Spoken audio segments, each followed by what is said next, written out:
बाबू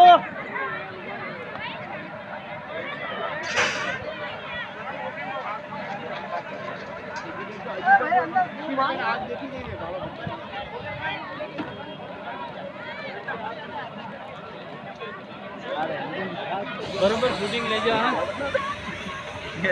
गाड़ी रुकवाई हूँ। हाँ कोई बात नहीं। ये तो ड्राइवर ने थोड़ी छाप के आग लगी रही है। आग तो ऊपरली साइड में थी। वो तो पुल में तो आए ना मैं क्यों मैं चैन कीस पैसेंजर कोई नहीं हुणे मास